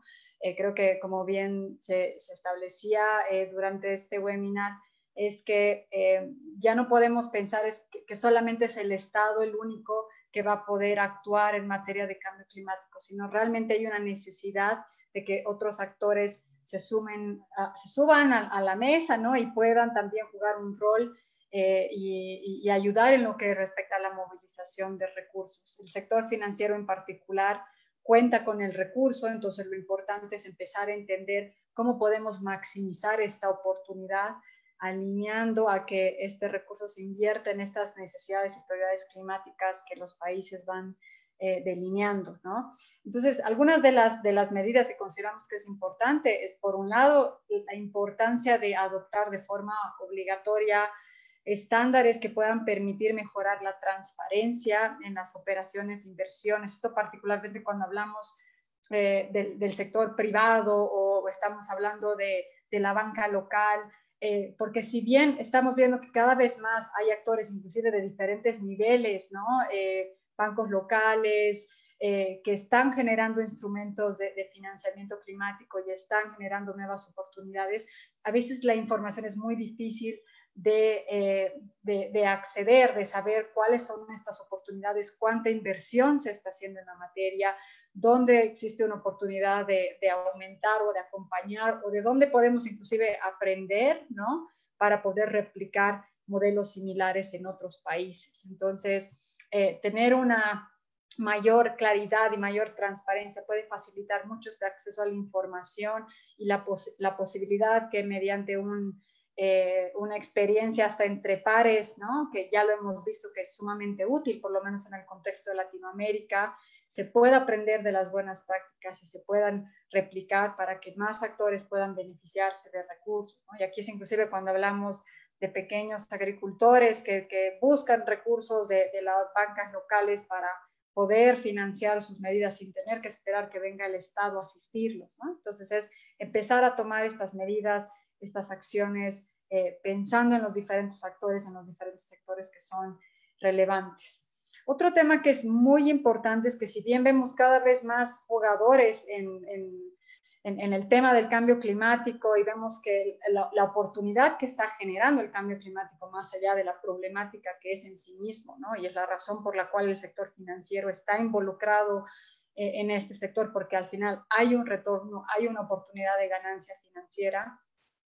El desafío acá tiene que ver con que todavía no hay una taxonomía común para definir qué es una inversión climática versus una inversión de desarrollo, cómo realmente una inversión climática está siendo coherente y adoptando medidas que van a aportar de forma positiva el desarrollo sostenible, ¿no? Entonces, mientras tengamos visiones diferenciadas, enfoques diferenciados, es muy difícil saber si realmente estas inversiones que se están realizando son las más idóneas, las más correctas, o si bien pueden tener un componente climático, pues no necesariamente están aportando de forma positiva en aspectos de desarrollo sostenible, ¿no? Y según el criterio de cada institución puede ser que ellos determinen que esa acción es idónea, ¿no? Porque están mirando solamente un pedazo del ángulo. Entonces, ante la falta de esa taxonomía es importante, ¿no? Llamar o pedir la adopción de una taxonomía. Así las instituciones financieras pueden alinearse a una conceptualización común y esto va a permitir facilitar el conocimiento de las inversiones y efectivizar particularmente el impacto de las mismas, ¿no? Y finalmente, algo que también hemos visto que es importante es empezar a ser más innovadores en relación con los instrumentos financieros que son accesibles a los diferentes actores que quieran invertir en cambio climático o que quieran adoptar soluciones climáticas, pero lo que se necesita es que el diseño de estos instrumentos de inversión se los haga de forma sostenible, ¿no? Ya no podemos pensar únicamente en que todos los proyectos pueden ser implementados utilizando donaciones, porque sabemos que cada vez más pues, el acceso a donaciones es mucho más difícil, pero hay muchísimas formas, ¿no? de poder acceder a recursos mediante otro tipo de instrumentos, sean estas las garantías, los préstamos, pero que también tienen que analizarse según la capacidad y el contexto específico de un proyecto en particular, ¿no? Para ver cuál es el instrumento idóneo necesario y favorable. Pero dado que tenemos una necesidad creciente, también tenemos que asegurar que las instituciones financieras puedan brindar este servicio pensando en la sostenibilidad a largo plazo para que estos actores que cada vez más y más van a querer acercarse a estas instituciones vean en ellas una opción y un apoyo para la implementación de las soluciones climáticas. Con eso termino. Gracias, Sandra. Muchísimas gracias, Andrea, por esto y sin lugar a dudas el sector financiero juega un rol fundamental, es en donde hay bastantes recursos, pero sobre todo hay que hacer una transformación sustantiva del sector financiero, no solo ofrecer por excepción recursos o instrumentos sostenibles, sino que tienen efectivamente que alinearse a los objetivos del Acuerdo de París, que ya hablábamos al inicio, de que todos los flujos financieros sean compatibles con el desarrollo bajo en carbono y que no sea la excepción, sino sea la regla. Y en ese sentido me gustaría dar en esta última intervención a Fernanda Carballo la posibilidad de ahondar en algunas de las recomendaciones. Nos quedan unos poquitos minutos. Muchísimas gracias a todas y todos los que se han quedado. Vamos a terminar en unos minutos, pero me gustaría muchísimo que Fernanda nos hable de un par de soluciones, un par de minutos sobre, bueno, qué otras cosas podríamos hacer para apoyar esta conservación y sobre todo este fortalecimiento de la naturaleza, esas soluciones basadas en la naturaleza. Fernanda, gracias.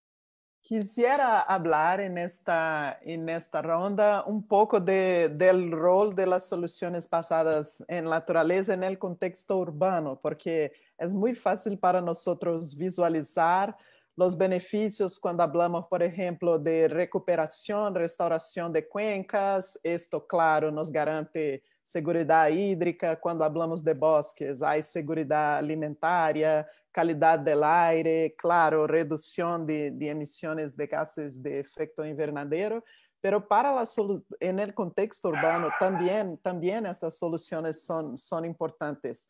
Por ejemplo, los espacios verdes en las ciudades prestan también servicios ecosistémicos como minimizar las inundaciones en época de lluvia.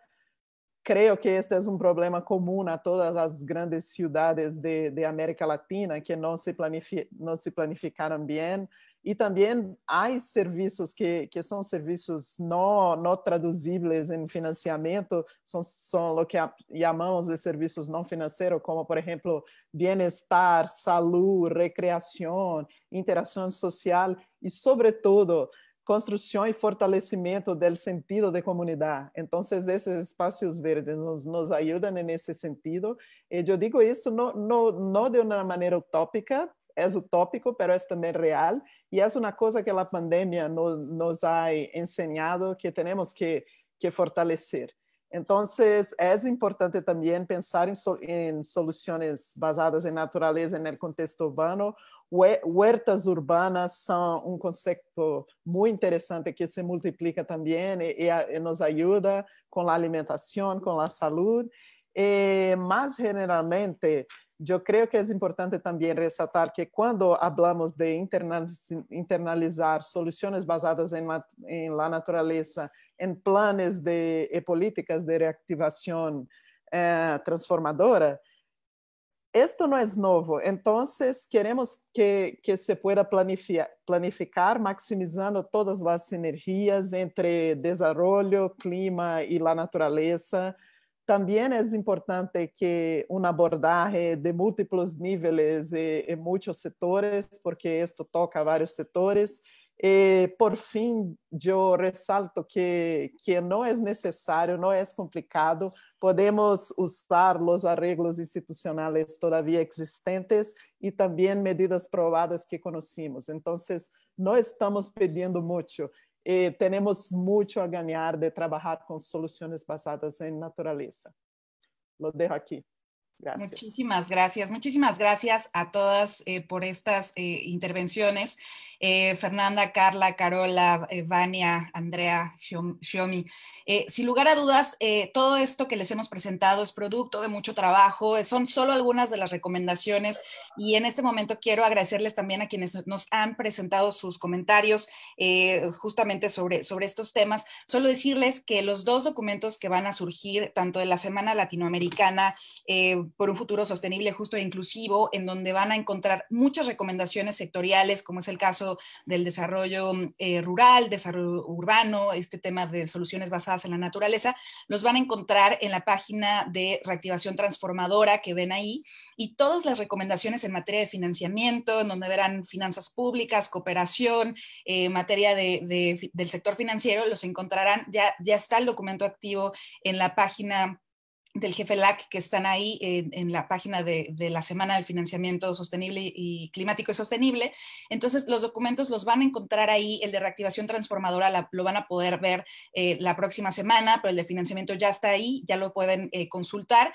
Y yo quiero agradecerles porque este proceso no es posible sin la colaboración de muchísima gente, todos los aliados estratégicos, todos los actores que han participado de este proceso, y lo que queremos decirles es que este solo es el comienzo. Queremos seguir trabajando con todas y todos para no solo tener estas recomendaciones, sino ponerlas en marcha. Nuestro propósito es colaborar, dialogar con gobiernos, con no solo centrales, sino también locales. Nos importa muchísimo, mencionaban en comentarios justamente en el Facebook sobre el rol de los gobiernos locales, es fundamental y nuestro objetivo también es trabajar con ellos, así que les agradecemos a quienes se conectaron de gobiernos locales. Estaremos trabajando con ustedes, nos importa que la acción venga con un enfoque de abajo hacia arriba y que siga, por supuesto, todo el proceso internacional permeando para que logremos estas transformaciones. Y en ese sentido, les quiero agradecer muchísimo por ser partícipes de estos esfuerzos y les invitamos a seguir haciendo alianzas, les invitamos a seguir impulsando esto, a colaborar y sobre todo pues darnos cuenta que sin estas alianzas va a ser muy difícil lograr los cambios que nos proponemos.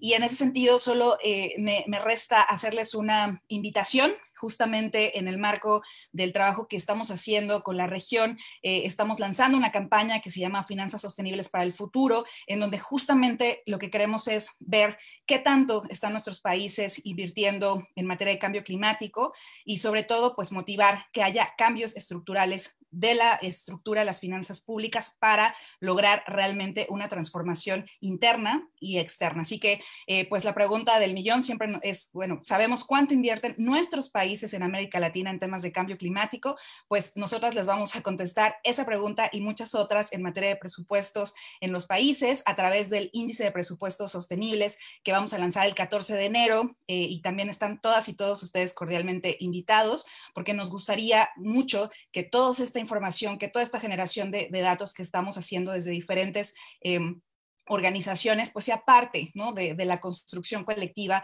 que tengamos toda la información en la mano para que con eso podamos actuar de manera mucho más efectiva, con este corazón y con este pensamiento de que somos esta generación, ustedes, yo, los que estamos aquí conectados, los que vamos a poder impulsar esos cambios en los próximos 9 años. Ya se nos fue 2020 se está terminando, nos quedan 9 años hacia 2030 para hacer esas transformaciones y los que estamos aquí conectados y somos los que vamos a poder hacer cosas importantes con los gobiernos que ahorita se están comprometiendo. Así que muchísimas gracias en nombre de todas las organizaciones parte de Reactivación Transformadora y de los diálogos de financiamiento climático y sostenible por su participación. Muchísimas gracias por ser parte de esta transformación y les dejamos el diálogo abierto para seguir conversando. Así que muchas gracias a quienes nos acompañaron, Isabel, Mónica y por supuesto a nuestras voceras por ser siempre impulsoras de todos estos temas. Así que les agradecemos muchísimo y nos despedimos con mucho gusto y bueno, esperamos verles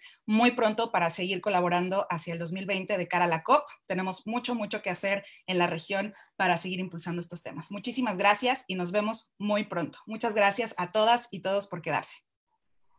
Un gusto, chao, chao.